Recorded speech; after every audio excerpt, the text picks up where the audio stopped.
अज्ञानध्वान्त संविघ्न विध्वंस कोटि सूर्य समप्रभा सूतमाख्याहि कथासारं मम कर्णरसायनं श्रेयसां यद् भवेत् श्रेयः पावनानां च पावनं कृष्णप्राप्तिकरं शश्वत् साधनं तद्वदाधुना चिन्तामणिर्लोकगुरुः चिन्तामणिर्लोकसुखं सतद्रुस्वर्गसम्पदं प्रयच्छन्ति गुरुः प्रीतः वैकुण्ठं योगी दुर्लभं. सर्वेश्वरनाன பகவான் சிருஷ்டி பண்ண இந்த லோகத்தில் 88 லட்சம் ஜீவராசிகள் இருக்கிறதா சாஸ்திரம் சொல்றது. ஆதிசங்கர பகவத்பாதாச்சாரியால் தன்னுடைய விவேக சூடாமணிங்கிற கிரந்தத்தில் சொல்றார், துர்லபம் த்ரயமே வைத்தது தெய்வானுகிரக ஹேதுகம் மனுஷ்யத்வம் முமுக்ஷத்வம் மகாபுருஷ சம்ஸ்ரயः. எத்தனை லட்சம் ஜனங்கள் இருந்தாலும் கோடி ஜனங்கள் இருந்தாலும் இந்த எண்ணம் வரது துர்லபம். எந்த எண்ணம் வரது துர்லபம்னா முதல் விஷயம் துர்லபம் த்ரயமே வைத்தது. 3 விஷயங்கள் நமக்கு இந்த எண்ணம் தோன்றதே ரொம்ப துர்லபம். என்ன 3 விஷயம்னா மனுஷ்யத்துவம், மனுஷனா பிறக்கிறதே அது பெரிய, பிறக்கிறோமே அது பெரிய பாக்கியம். இது கிடைக்கவே கிடைக்காதுங்கிற 88 லட்சம் ஜீவராசிகள் அதுல ஒருத்தர் ஒரு ஜென்மா மனுஷ பிறவி. எதனால கிடைக்கிறதுனா சங்கல்பத்திலே சொல்றோம், கேனாபி புண்ணிய கர்ம விசேஷேன இதானியும் தனு. ஏதோ கோடி ஜென்மத்துல பண்ண புண்ணியத்தினால இந்த மனுஷ சரீரம் கிடைச்சிருக்கு. பகவான் என்ன பண்றாருன்னா புண்ணியமும் பாபமும் சேர்ந்ததுன்னா ஒரு ஜென்மா கிடைக்கிறது. பர்சன்டேஜுக்கு தகுந்த மாதிரி பகவான் பாப்பார். இப்போ ஒரு நல்ல சரீரத்தை கொடுத்து இதை வச்சுட்டு என்னை உபாசனை பண்ணுன்னு கொடுத்துருக்காரு. ஆனா நம்ம இதை துர்விநியோகம் பண்ணி அவனை உபாசனை பண்ணாம இருந்தோம்னா பகவான் கீழே இறக்கிவிடுவார். லாட்ரியில் எப்படி முதல் பிரைஸ் விழுறதோ, கோடி பேர் இருந்தாலும் அதுல ஒருத்தனுக்கு முதல் பிரைஸ் எப்படி விழுறது, அதுபோல ஒரு சரீரம் ஒரு ஜென்மா கிடைச்சிருக்கே அது லாட்ரியில பம்பர் பரிசு விழுந்தது போல. அரியதான மனித பிறவி, அரிது அரிது மானிடராய் பிறத்தல் அரிதுங்கிறான். அப்பேற்பட்ட அந்த சரீரத்தை கொடுத்திருக்கார் பகவானன். என்ன பண்ணுவார்னா நீ என்ன பஜிக்கிறதுக்காக இதெல்லாம் உபயோகப்படுத்தணுங்கிறதுக்காக கொடுத்திருக்காரு. நம்ம அது பண்ணலேன்னா என்ன பண்ணுவார்னா கீழே இறக்கி விடுவார். கீதாச்சாரியன் சொன்னா பாருங்க, நான் உனக்கு இந்த சரீரத்தை கொடுத்துருக்கேன், ஆசுரீஸ்யோக ஏவ யோனி மா பண்ணாஹா மூடா ஜென்மணி ஜென்மணி, நான் கொடுத்ததை நீ உபயோகப்படுத்தி என்ன பஜனை பண்ணலன்னா கீழே தள்ளிவிடுவேன். அப்புறம் இந்த இடத்துக்கு நீ வர்றதுக்கு பல கோடி வருஷம் ஆகும். புழுவாயும் பூச்சியாயும் மானாயும் மிருகமாயும் எல்லாம் பிறந்து பிறந்து பிறந்து பிறந்து இந்த சரீரத்தை அடையணும், இந்த மனுஷ பிறவி. இப்ப எப்படின்னா ஏதோ ஒரு புண்ணிய வசத்தினாலதான் இப்ப அடைஞ்சிருக்க. அதனுடைய இந்த மகத்துவம் தெரியாம பகவானை குறிச்சு தபஸ் பண்ணாம இருந்தேன்னா திருப்பி பகவான் கீழே தள்ளி விடுவார். அதனால என்னன்னா கிடைக்கறியாத ஒரு மனுஷ பிறவி கிடைச்சிருக்கு.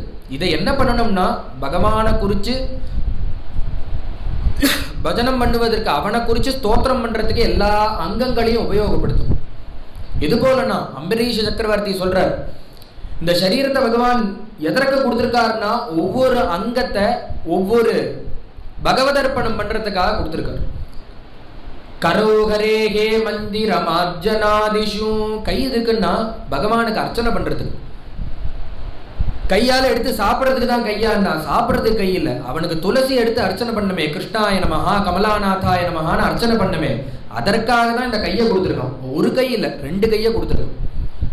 வேற எந்த ஒரு யோனிக்கும் இந்த கை கிடையாது. 2 யோனிக்கு இருக்கு. ஒண்ணு என்னன்னா அணில், இந்த பகவத் கைங்கரியம் பண்ணதுனால அணிலுக்கு. மற்றொன்று என்னன்னா யானை. இந்த 2 ஜென்மாக்களுக்கு மட்டும்தான் இந்த கையை கொடுத்திருக்காரு பகவான். மீதி யாருக்குமே இந்த கை கிடையாது. எதற்காக இந்த கைனா பகவத் அர்ச்சனை, அதுவும் பகவத் கைங்கரியம் பண்ணது, அதனால இந்த கையை கொடுத்திருக்கான். கரௌஹரேகே மந்திரம் அர்ஜனாதிஷு, கையை அர்ச்சனை பண்ண. ஸ்ருதிம் சகாராச்சுத சத்கதோதயே. காதை எதிர்க்கு கொடுத்துருக்கான்னா பகவானுடைய கதையை கேட்கறதுக்காக தான் இந்த காதையை படைச்சிருக்கான் பகவான். சினிமா பாட்டு கேட்டுட்டு வம்ப கேட்டுட்டு சுத்துறதுக்கு கிடையாது. அவனுடைய கதையை கேட்கணும். எத்தனை கதை இருக்கு, ராமாயணம், ராமாயணம், பாகவதம், 18 புராணங்கள், எத்தனை கீர்த்தனங்கள், ராமதாசர், தியாகராஜ சுவாமி, எத்தனை கீர்த்தனங்கள் இருக்கு. அதெல்லாத்தையும் கேட்கறதுக்காக தான் பகவான் இப்படி ஒரு காதை படைச்சிருக்கானோ. ஸ்ருதிம் சகாராச்சுத சத்கதோதயே. மீதி எல்லா அங்கத்துக்கும் என்னன்னா ஒரு சலிப்பு உண்டு, சலைப்பு உண்டு. இப்போ கையால் ஒரு காரியம் பண்ணிகிட்டே இருந்தோம்னா கை வலிக்கும். சார் ரொம்ப நேரமாக பண்ணிட்டு இருக்கேன், எனக்கு கை வலிக்கிறது. ரொம்ப நடந்துகிட்டே இருந்தோம் அப்படின்னா என்னன்னா கால் வலிக்கும். ரொம்ப சாப்பிட்டோன்னா வயிறு வலிக்கும். ரொம்ப பார்த்தா கண்ணு வலிக்கும். எல்லாத்துக்கும் எல்லா அங்கங்களுக்கும் ஒரு சோர்வு உண்டு. ஆனால் அந்த காதுக்கு மட்டும் என்ன பகவான் படைச்சதுல ஒரு சிறப்புன்னா, எத்தனை கேட்டாலும் காது வலிக்கிறது சார்னு யாருமே சொல்ல மாட்டேன். ஏன்னா அதுக்கு சலிப்பே கிடையாது. நீ எவ்வளோ சொன்னாலும் வேணா நீயா காதை பொத்திக்க ட்ரை பண்ணலாம், அதுவும் உள்ள கேட்கும் அப்பயும். அப்பேற்பட்டதான ஒரு அங்கம். இதை தான் ருக்மிணி தேவி தன்னுடைய ருக்மிணி சந்தேசத்தை சொல்றா. உன்னை நான் கல்யாணம் பண்ணிக்கணும்னு லெட்டர் எழுதுறேன், ஆசைப்படுறேன், உன்னை அடையணும்னு நினைக்கிறேன் கிருஷ்ணா. எதனால எப்படி உன்னை ஆசைப்படணும்னு நினைக்கிறேன்னா, உன்னுடைய கதையை இந்த காதுகள்னால விவரேகி ஹரதஹா அங்கதாபம்ங்கிறா. இந்த காது ஓட்டை இருக்கே, அது வழியா பாகவதா சொன்ன அந்த கதையெல்லாம் கேட்டு கேட்டு கேட்டு கேட்டு உன்னுடைய குணம் என்னுள்ள படிஞ்சு உன்னை நான் கல்யாணம் பண்ணிக்கணும்னு ஆசைப்படுறேன். லெட்டரை எழுதுறேன்னா ஏன் எழுதுறேன்னா உன்னுடைய குணம் என்ன மேலிட்டு வெக்கத்தை விட்டு லெட்டரை எழுத வைக்கிறது. அப்பேற்பட்ட உன் குணத்தை யாரு போட்டான்னா பாகவதால் அப்பப்ப சொல்லிட்டே இருக்கா. நான் கேட்கல. அந்த விவரேகி ஹரதஹா அங்கதாபம்னு அது தானா உள்ள போய் உள்ள இருக்கிற தாபத்தெல்லாம் போக்குறது. அப்பேற்பட்டதான ஒரு அங்கம் பகவான் படைச்சதுலேயே சிறப்பான அம்சம் எதுன்னா காது. ஸ்ருதிம் சகாராச்சுத சத்கதோதயே. கண்ணு எதுக்குன்னா மற்றவாளை பார்க்கறதுக்கா, டிவி பார்க்கறதுக்கா, செல்லு பார்க்கறதுக்கா, எதுக்கும் கிடையாது. முகுந்தலிங்காலய தரிசனே திருஷோ. நம் முன்னோர்கள்லாம் பெரிய பெரிய கோவிலை கட்டி வச்சுட்டு போயிருக்கா. அதை உள்ள போய் அந்த பகவான அந்த மூர்த்தியை பார்க்கறதுக்காக தான் 2 கண். ராஜா கேட்கிறாரு, எனக்கு முச்சுகுந்தன்கிற ராஜா கேட்கிறாரு, எனக்கு என்ன வேணும்னா உன்னை தரிசனம் பண்ணிட்டே இருக்கணும், வேற எதுவுமே வேண்டாம். அதுபோல கண்ணு எதற்கு? கண்ணை படைச்ச பயன் என்னன்னா அவனுடைய ரூபத்தை பார்க்கறது.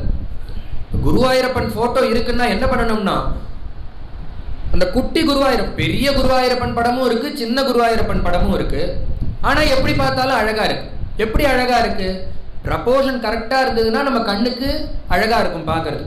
குஞ்சு திருவடி, அதற்கு மேல கணுக்கால், கணுக்காலுக்கு மேல முழங்கால், முழங்காலுக்கு மேல முட்டங்கால், முட்டங்காலுக்கு ஏத்த தொடை, தொடைக்கேத்த இடுப்பு, இடுப்புக்கேத்த வயறு, வயருக்கேத்த மார்பு, மார்புக்கேத்த கை, கைக்கேத்த கண்டம், கண்டத்துக்கேத்த திருமுகம், திருமுகத்துக்கேத்த வாக்கு, வாக்குக்கேத்த மூக்கு, மூக்குக்கேத்த கண்கள், அதற்கேத்தாற் போல ஒரு நெற்றி, அதற்குண்டான ஒரு கிரீடம். இப்படி ஒரு அவயவம் இருந்ததுன்னா 5 அடியில குருவாயூரப்பன் இருந்தாலும் அழகா இருப்பார், 2 அடி போட்டோவா இருந்தாலும் அழகா இருக்கும். ரூபானு ரூபாவயவம். வாமனமூர்த்தியை வர்ணிக்கும் போது மகாபலி சொல்றான், வந்தது குஞ்சு திருவடி எடுத்துன்னு ஒரு பிராமணன் வந்தான், ஒரு சின்ன சரீரத்தை எடுத்துன்னு வந்தான். நீங்க சொல்றேன் வயசோ 5ங்கிறேள், 5 அடிதாங்கிறேள். நீங்க 5 அடிக்கு ஒரு குழந்தை இருந்ததுன்னா, பிறந்த குழந்தை 5 அடின்னா கத்திரிக்காய்க்கு கையங்காலும் முளைச்சது போல தானே இருக்கணும். ஆனா எப்படி இருந்தார் வாமனமூர்த்தின்னா, ரூபானு ரூபாவயவம். பார்க்கறதுக்கு பார்க்க அழகா இருக்காராம், கண்ணு சொட்ட இருக்கார். அவரை பார்த்தா திருஷ்டிப்படும். அப்பேற்பட்ட ஒரு தூபத்துல வரார். அவரை பார்த்து சொக்கி போய் மகாபலி தானம் பண்றாங்கிறார். அப்படி அந்த கண்ணுடைய பலன் என்னன்னா, அவனுடைய ரூபத்தை தரிசனம் பண்ணும். முகுந்தலிங்காலய தரிசனே திருஷோ. காலுக்கு என்ன பிரயோஜனம்? பகவான் படைச்ச அங்கத்து கால் இருக்கே, அதுக்கு என்ன பிரயோஜனம்னா, பாதோஹரே க்ஷேத்திர பதானுசர்ப்பணே. எவ்வளோ க்ஷேத்திரம் இருக்கு. போயிட்டே இருந்தா பாரத தேசத்துல இருக்கிற க்ஷேத்திரங்களுக்கெல்லாம் போனோம்னா நம்ம ஆயுசு போறாது, ஜீவ ஆயுசு போறாது. அவ்வளோ க்ஷேத்திரங்கள் இருக்கு. போன வாரம் தான் குருநாதரோட சேர்ந்து பத்ரிநாத் போயிட்டு வந்தோம். இங்கேருந்து இப்ப ஹரித்வாரத்துலேருந்து முன்னாடி கிளம்பினோம்னா பயமா இருக்கும். எப்படாப்பா மேலே போய் சேர்றது, கீழே எட்டி பார்த்தா பயமாக இருக்கும். ஏன்னா 14,000 அடி 10,000 அடி மேலே இருக்கும். ஒரு அடி பாதையாக இருக்கும். ஒரு வண்டி போகலாம், ஒரு வண்டி வரலாம். அப்படி இருந்த ரோட்டை இப்போ பெருசு பண்ணிவிட்டான். கீழேந்து அப்படி ஏறணும்னா 4வே மாதிரி பண்ணிவிட்டான். போனால் நிர்பயமாக போகலாம். போனால் சுவாமி முன்னாடி போனால் தங்க இடம் இருக்காது, கழுதப்பால் தான் கிடைக்கும். இது மாதிரிலாம் நிறைய இது இல்லாமல் இருந்தது. வசதி சௌகரியம் கம்மியாக இருந்தது. இப்போ அங்கே போனால் என்ன வேணுமோ கிடைக்கிறது. அவ்வளோ பெரிய மேலே கங்கோத்திரி ஆகட்டும், யமுனோத்திரி ஆகட்டும், கேதார்நாதம், பத்ரிநாதம். அங்கே போகும்போதே என்ன போட்டிருப்பான்னா தேவபூமி ஸ்வாகத் கர்த்தான்னு போட்டிருப்பாங்க. ஹிந்தியில் போட்டு உங்களை அன்புடன் வரவேற்கிறது. எது வரவேற்கிறதுனா தேவபூமி. இது மனுஷால் பூஜை பண்ற ஸ்தலங்கள் இல்லை, தேவபூமி. ஒரு பேரம்பேத்திய தன்னை தாத்தான்னு கூப்பிடுறதுக்கு முன்னாடி க்ஷேத்ராடனம் போயிட்டு வந்துடணும்ட்டார். அதில் தெம்பு இருக்கும் போதே போயிட்டு வந்துடணும். அவ்வளோ க்ஷேத்திரங்கள் இருக்கு நம்ம பாரத தேசத்துல. பாதத்தை பகவான் குடிச்சிருக்காரு. என்ன பிரயோஜனம்னா அந்த க்ஷேத்திரங்களை போய் காணணும். ஊரா போய் தீர்த்தாரணம் பண்ணி எத்தனை புண்ணிய நதிகள். மேல பஞ்சமஸ்கந்தத்திலேயே சுகாச்சாரியால் சொல்றார், எத்தனை நதிகள் இருக்கு தெரியுமாடான்னு லிஸ்ட் கொடுக்குறார் பஞ்சமஸ்கந்தத்துல. நீ போய் உன்னால தரிசனம் பண்ணி ஸ்நானம் பண்ண முடியாது. அவ்வளோ நதிகள் இருக்கு நம்ம பாரதத்துல. பாரதே எஸ்மின் வருஷே சரி சைலாக. நதி எத்தனை இருக்கு, எத்தனை மலைகள் இருக்கு, எத்தனை ஜீவ நதிகள் இருக்குன்னு லிஸ்ட் கொடுக்கிறார் சுகாச்சாரியர். அத்தனைக்கும் போய் தரிசனம் பண்ண வேண்டாமா ஒரு புருஷ ஆயுசுல? இங்கே இருந்துட்டு டிவி, வீடு, வம்பு, டிஃபன், சாப்பாடு, காஃபி இப்படியே காலத்தை கழிக்க கூடாது. ஷஷ்டப்த பூர்த்தி சதாபிஷேகம் மட்டும் இப்படியே இருக்கக்கூடாது. ஏன்னா பகவான் இந்த சரீரத்தை படைச்சது எதற்காகன்னா அவனை பஜனம் பண்ணலாம். இந்த சரீரத்தை வச்சுட்டு அடுத்த சரீரம் இல்லாம பண்ணிக்கலாம். அதுதான் பகவான் கொடுத்ததுலயே உள்ளதான அழகு. இப்ப பகவான் ஒரு ஜென்மாவை கொடுத்திருக்கான். இதுதான் பிரகலாத சுவாமி சொல்றார், இந்த சரீரம் இருக்கு, அழியக்கூடியதான சரீரம். பூமியில போட்டா புழுப்பூச்சி சாப்பிட போறது, ஜலத்துல போட்டா மீன் ஜந்துக்கள் சாப்பிட போறது, ஒரு காட்டுல விசிறி அடிச்சோம்னா மிருகங்கள் சாப்பிட போறது, அக்னிக்கு போட்டோம்னா அக்னிக்கு இரையாக போறது. இப்படி பல பிரகாரத்துல இந்த சரீரம் போகும். ஆனா இந்த அழியக்கூடியதான சரீரம் தான். ஆனா இந்த அழியக்கூடியதான சரீரத்தை வச்சுட்டு அழியாத பகவத் சரணத்தை நம்மளால பிடிக்க முடியும். அதுவும் இந்த ஜென்மாலேயே பிடிக்க முடியும். இன்னும் 10 வருஷம் கழிச்சுட்டார், இன்னும் 10 ஜென்மா கழிச்சான்னா இந்த ஜென்மால பிடிக்கலாம். அதற்கு உனக்கு சாத்தியம் இருக்கு, நீ பண்றதில்ல, அவ்வளவுதான். நம்ம அந்த பக்கமே எட்டி பார்க்கறது இல்லை. நம்ம வேற திக்க நோக்கி பிரயாணம் பண்ணிட்டு இருக்கோம். அதற்கு இந்த ஜென்மாலே வழி இருக்கு. பாதோகரே க்ஷேத்ர பதானுசர்ப்பணே. இப்படி ஒவ்வொரு அங்கத்துக்கும் பகவான் ஒவ்வொரு விநியோகத்தை கொடுத்திருக்காரு. அதன்படி பண்ணணும். அப்பேற்பட்டதான ஒரு சரீரம். அதற்கு மேல சொல்றாரு, இந்த சரீரத்தை அதனுடைய வேல்யூ தெரியாம இருக்கோம். நம்ம ஒரு ஆப்ரேஷன் ஒரு ஹாஸ்பிட்டல் போறோம், இந்த கிட்னி ஃபெயிலியர் ஆயிடுது, உடனே போறோம் ஹாஸ்பிட்டல் போறோம், உடனே என்ன ஆப்ரேஷன் பண்ணோம், அதை ஏதோ சரி பண்ணணுங்கிற. கையை வச்சோம்னா எவ்வளோ, இத்தனை லட்சங்கள்ங்கிற. அதை சரி பண்றதுக்கு இத்தனை லட்சம். ஹார்ட்ல ஏதோ ஒரு இதாயிடுது, ஆன்ஜியோ பண்ணணும், அத்தனைக்கு லட்சம். அதை சரி பண்ணு. இந்த மூட்டு நிற்க முடியல, வலியா இருக்கு, இந்த மூட்டு பால் மாத்தணும், என்ன பண்ணணும், டாக்டர்கிட்ட போறோம், அந்த இது மாத்தணும், இந்த கப்பு மாத்தணுங்கிறா. அதுக்கு எத்தனையோ லட்சம். ஒவ்வொரு அங்கத்தையும் கண் ஆப்ரேஷன், அதற்கு இத்தனை லட்சம். ஸ்கல்ல திறந்து அதுக்கு ஒரு ஆப்ரேஷன், அது முதுகுல பார்த்தா ஸ்பைனல் கார்டு, அதற்கு ஒரு ஆப்ரேஷன். எத்தனையோ அங்கங்களை அவாவா ஆப்ரேஷன் பண்றா. எல்லாத்துக்கும் லட்சக்கணக்கான ரூபா நம்ம செலவு பண்றோம். ஆனா பகவான் இதை பிறக்கும் போது எல்லாத்தையும் ஃப்ரீயா கொடுத்துருக்காரு. என்னன்னா அவாவா கோடீஸ்வரன். தன்னுடைய நிலைமை தெரியாம நம்ம இருக்கோம். நம்ம கேட்டா சார் பணமே இல்லைங்கிறோம். பணம் இல்லாம இல்ல, பணம் ஏகப்பட்டது இருக்கு. நீ லட்சாதிபதி இல்ல, கோடீஸ்வரன். இப்ப இருக்கிற வியாபாரிகத்தை வச்சு பார்த்தா அவாவா கோடீஸ்வரா. அதனுடைய அருமை தெரியாம நம்ம அதை விநியோகம் பண்ணிட்டு இருக்கோம். பகவான் அப்பேற்பட்டதான அழகான சரீரத்தை கொடுத்திருக்காரு. இந்த சரீரத்தை வச்சு என்ன பண்ணலான்னா அந்த பகவானை அடைஞ்சு விடலாம். அதை தான் பெரியவாள்லாம் சொல்றா, அரியதான மனித பிறவி. ஆதிசங்கர பகவத்பாதாச்சாரியாலும் அதுதான் சொல்றார்.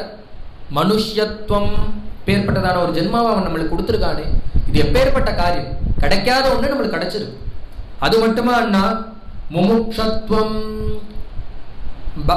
இப்படி மனுஷ ஜென்மா கொடுத்தா மட்டும் போருமான்னா அவனை அடையணுங்கிற எண்ணம் வேணும். இப்படியே டிஃபன் காஃபியை சாப்பிட்டுட்டு பேப்பரை படிச்சுட்டு வம்பு பேசிட்டு டிவியை பார்த்துட்டு ஃபோனை நோண்டிட்டு ஊர் சுத்தாத படிக்க அவனை அடையணுங்கிற எண்ணம் வரணும். அது ரொம்ப துர்லபம். மனுஷ பிறவி கூட கிடைச்சிடும் சார், ஆனா இது கிடைக்காது. ஏன்னா அந்த எண்ணம் வர்றது ரொம்ப துர்லபம்ங்கிறார். அந்த அப்படி பகவானை நோக்கி நம்ம பிரயாணம் பண்ணணுங்கிற எண்ணம் வரணுமே, அது ரொம்ப துர்லபம். முமுட்சத்துவம், அவனுடைய மார்க்கத்துல போனமே, அந்த எண்ணம் வர்றது ரொம்ப துர்லபம். அப்படியே அது ரெண்டாவது.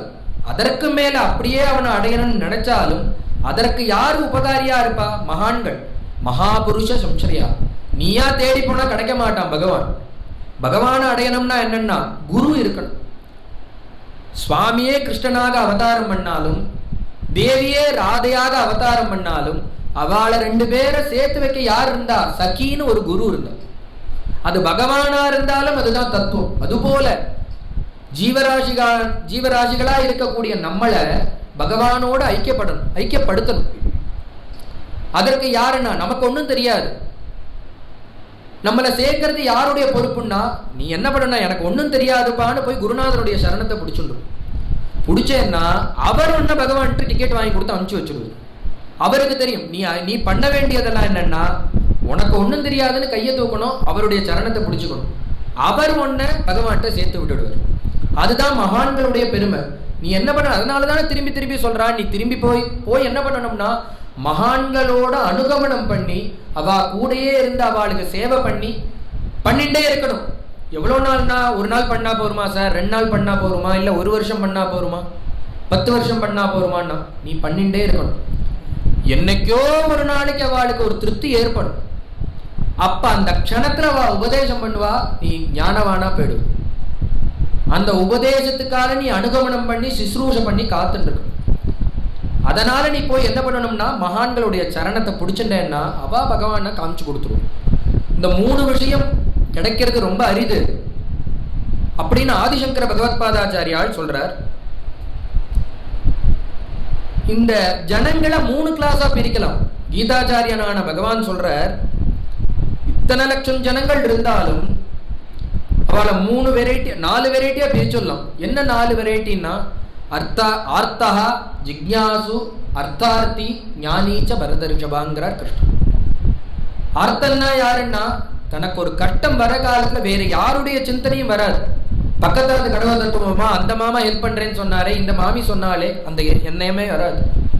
ஒரே எண்ணம் யாருன்னா, கஷ்டகாலம்னா பகவானுடைய சரணம் தான் அவளுக்கு ஞாபகம் வரும். யார போலன்னா திரௌபதியை போல. இந்த சபையில மூணு சுத்த பிடிச்சி இழுத்துட்டான் அவன். ஒவ்வொரு சொத்துக்கும் ஒவ்வொருத்தரை பார்த்து கும்பிடு போடுறான், கையை கூப்பி நமஸ்காரம் பண்றான். முதல் சுத்த பிடிச்சி இழுக்கிறான். அந்த சமயத்துல ஜனங்களை பார்த்து, தன்னுடைய பர்த்தாக்களை பார்த்து அழறான், காப்பாத்துங்கோ. அவளும் தர்மபாச பக்தர்களாக தன குடிஞ்சு நிற்கிறான். 2வது சுத்து இழுத்தான், பிடிச்சுட்டு இருந்தா இழுத்தான். உடனே அந்த ஜனங்களை பார்த்து, அங்க இருக்கக்கூடிய பீஷ்மர், துரோணர், கிருப்பர் அவளெல்லாம் பார்த்து அழறான். நீங்கெல்லாம் பெரியவாதான், நீங்க காப்பாற்றக்கூடாதா, நீங்க சொல்லக்கூடாதா? அவளும் பேசாம இருக்கா. 3வது சுத்து பார்த்தா ஜனங்கள்லாம் கதற, ஜனங்கள்கிட்ட பார்த்து கதற. உடனே ஜனங்கள் சொல்றா, நாங்க தப்பு பண்ணா ராஜா கண்டிக்கணும், ராஜாவே தப்பு பண்ணா யாரு கண்டிக்கிறது? நாங்க ஒன்றும் பண்ண முடியாது. அந்த சமயத்துல எந்த சமயத்துல இருக்க பிடிச்சுக்கணுமோ அந்த சமயத்துல கையை விட்டுட்டு கத்தினா. என்னன்னா, வசிஷ்ட வாக்கியம் ஸ்மரதி, கஷ்டகாலத்துல மகத்யாவதி சம்பிராப்தே ஸ்மர்த்தவியோ பகவான் ஹரிகி. அவர் சொல்லியிருக்கார், என்னைக்கு கஷ்டம் வருதோ அன்னைக்கு பகவானை ஸ்மரிச்சுக்கோணும். உடனே திரௌபதி என்ன பண்ணா, பகவானை கூப்பிட்டான். அந்த கஷ்ட காலத்துல பகவான் அவ்வளோ வஸ்திரத்தை கொடுத்து திரௌபதிக்கு மான சம்ரக்ஷணம் பண்ற. கஷ்டமா இருந்தாலும் அடுத்தவா கால பிடிக்காதபடிக்கு, பக்கத்தாத்துக்காரன் நம்மளை காப்பாத்துவாங்கிற எண்ணம் இல்லாதபடிக்கு, பகவான் தான் நமக்கு கத்தின்னு ஒரு எண்ணம் இருந்து யாரு பிடிக்கிறாளோ அவனை ஒரு பக்தனா எடுக்கிறார் இந்த கீதாச்சாரியன். ஆர்த்தா, கஷ்ட காலத்துல என்ன நினைச்சானே. குழந்தை பிறக்கல என்னன்னா, உடனே அந்த ஸ்மரணம் எப்படி போறதுன்னா, குழந்தை பிறக்கல, வெகு காலமாச்சு, நிறைய டாக்டரை பார்த்தாச்சு, எல்லா வைத்தியாலையும் பார்த்தாச்சு, ஜோசியக்காரால பார்த்தாச்சு, குழந்தை பிறக்கல. உடனே இந்த எண்ணம் எதுவும் இல்லாம ஆத்துல ஒரு ராமாயணம் பண்ணா குழந்தை பிறக்குமா, தர்ம வழியா சிந்தனை. இதுதான் பகவான் சொல்ற ஆர்த்தா. அந்த கஷ்ட காலத்துல தன்னுடைய எண்ணம், ஏ கிருஷ்ணா உன்னுடைய பெருமாள் குலதெய்வமா இருக்கும். உடனே என்ன வேண்டிப்பான்னா, நடந்து ஏறி வரேன், எனக்கு குழந்தைய கொடு, உனக்கு முடிய காணிக்கையா தரேன், எனக்கு குழந்தைய கொடு. இந்த முடியை வச்சுட்டு அவருக்கு ஒன்றும் பிரயோஜனம் கிடையாது. ஆனா அவர் அதுக்கு அனுகிரகம் பண்றார். அடுத்த வருஷமே ஒரு குழந்தை பிறகுறான். எதனால அவர் அனுகிரகம் பண்றாருன்னா, கஷ்ட காலத்துல நீ என்ன நினைச்சியோனோ, டாக்டருக்கு ஓடாம ஜோசியத்தை நம்பாம என்கிட்ட வரணும்னு நினைச்சியே, அதற்கு உனக்கு அனுகிரகம்.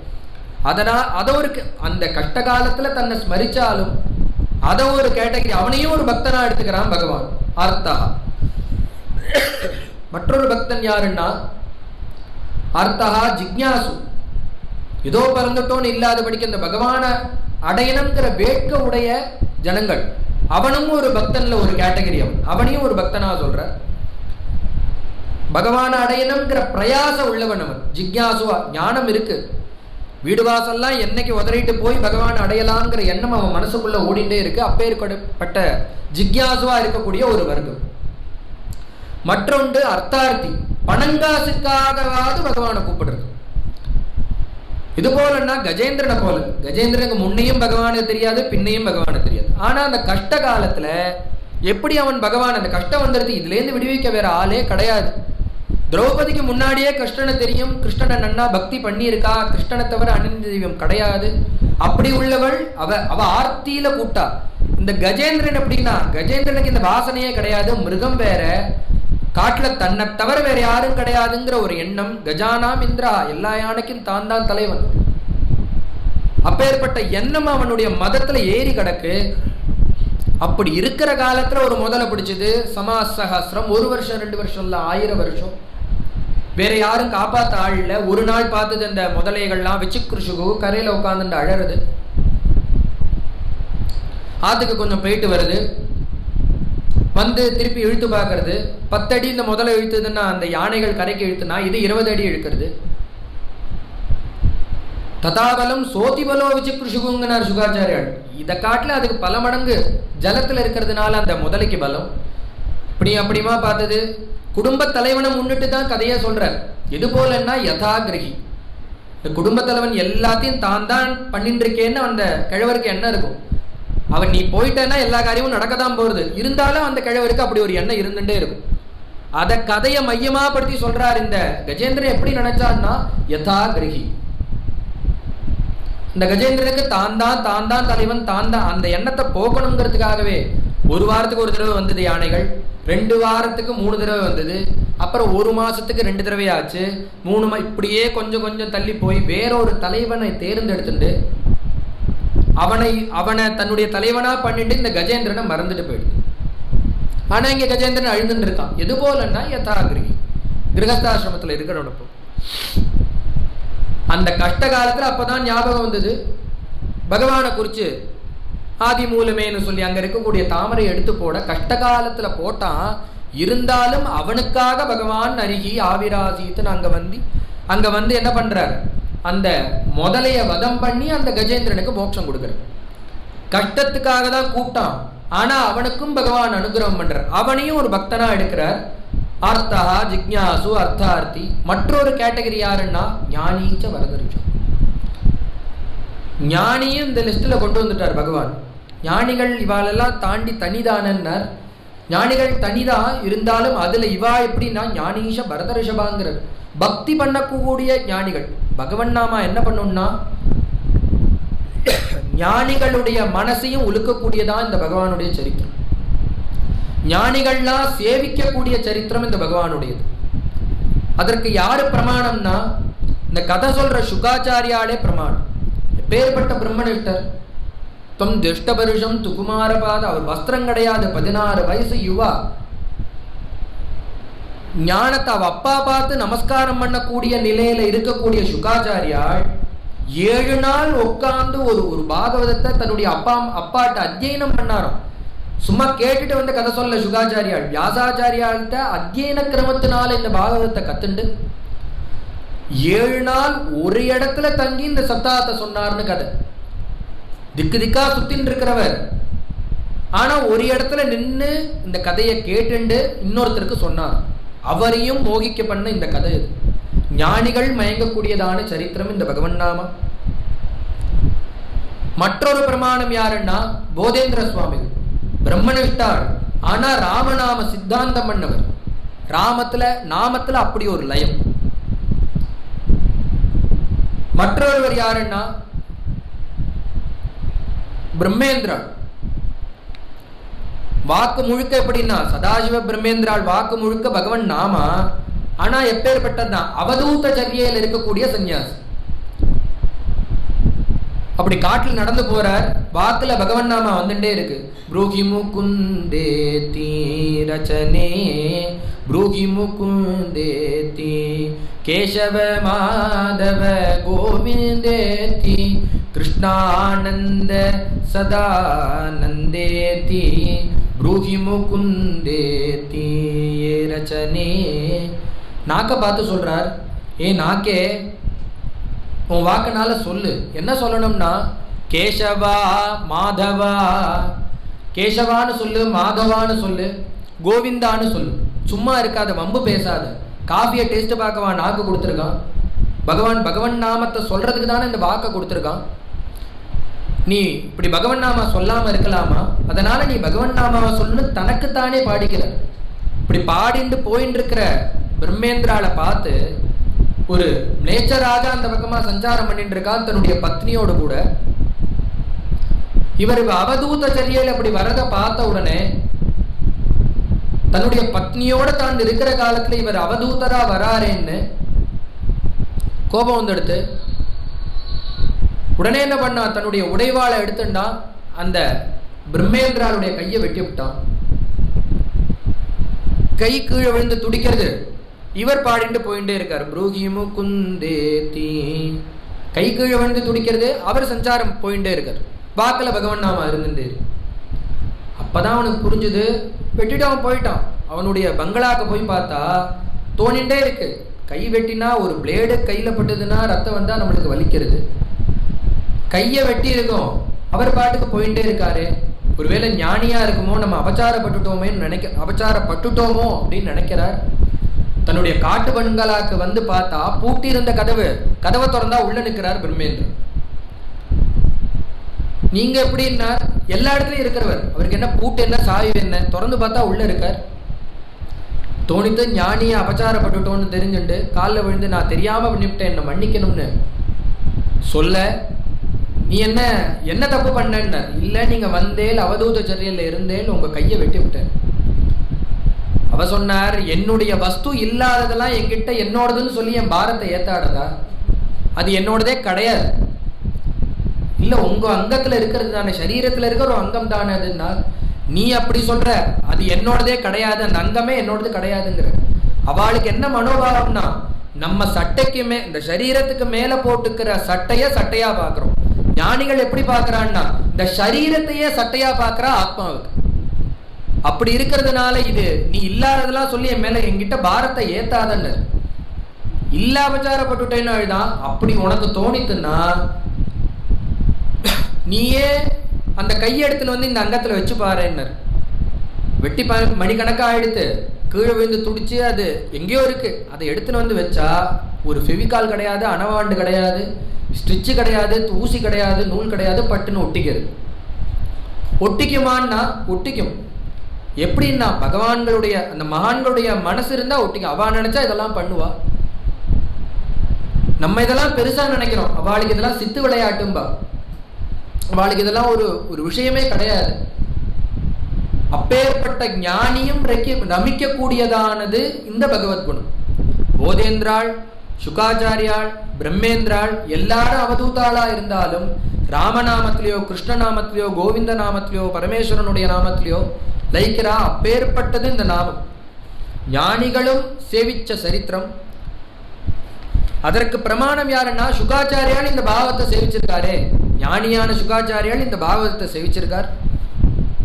அப்பேற்பட்டதான இந்த பாகவதம், அதுவும் எந்த விதமான ஜனங்களுடைய கஷ்டத்தெல்லாம் இந்த பகவன் நாமா போக்கும், இந்த பாகவதம் போக்கும். அப்படின்னா தசமஸ்கந்தத்துல பின்னாடி சொல்ல போறார். கண்ணை மூடின்னு உட்கார்ந்துட்டார் சுகாச்சாரியால்.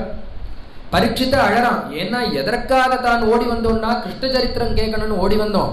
9வது ஸ்கந்தம் பூர்த்தி பண்ணார், கிருஷ்ண சரித்திரத்தை சுருக்கி சொன்னார், கண்ணை மூடின்ட்டார். உடனே அழ ஆரம்பிச்சுட்டான். எந்த கிருஷ்ண சரித்திரத்தை நம்பி வந்தேனோ, எந்த கிருஷ்ணனை என் கர்ப்பத்துல ரட்சணை பண்ணானோ அந்த பகவானுடைய கதையை நீங்க சுருக்கி சொல்லிவிட்டேலே, அதை நீங்க விஸ்தாரமா சொல்லணும். அதற்காக தானே நான் இந்த கங்கா தீரம் வந்தேன். நீங்க என்ன எனக்கு பசிதாகம் மேலிட்டு போச்சுன்னு நினைச்சுட்டு நீங்க கதையை நிறுத்திவிட்டேலா? அதனுடைய பராகாஷ்டையை பார்த்தவனா, பசியினுடைய தாகத்தினுடைய. அதனாலதான் இங்க ஞானி போல இங்க வந்து உட்கார்ந்துட்டு இருக்கேன். நான் என்ன புண்ணியம் உண்டு புருஷார்த்தம் உண்டுன்னா நான் கங்கை கரைக்கு வந்து பாகவதம் கேட்கிறேன்? பசி மேலிட்டு ஒரு ரிஷியினுடைய கழுத்துல பாம்பை போட்டு அந்த சாபத்தினாலதான் நான் இங்க வந்து உட்கார்ந்துட்டு இருக்கேன். எனக்கு எல்லாமே தெரியும். எனக்கு அந்த பசிதாகமே தெரியல. 5 நாள் ஆச்சு போட்ட கால பெரட்டாம நான் கேட்டுட்டு இருக்கேன். எதனாலன்னா சுத்தம் துன் முகாம்போஜாத்து சுத்தம் ஹரிகதாமிருத்தம். உங்க வாக்குல இருந்து பிரவகிச்சு ஓடக்கூடியதான அந்த ஹரிகதை ரசம் இருக்கே, அமிர்தம் இருக்கே, அதை நான் பருகின்றிருக்கேன். எனக்கு பசிதாகம் கிடையாது.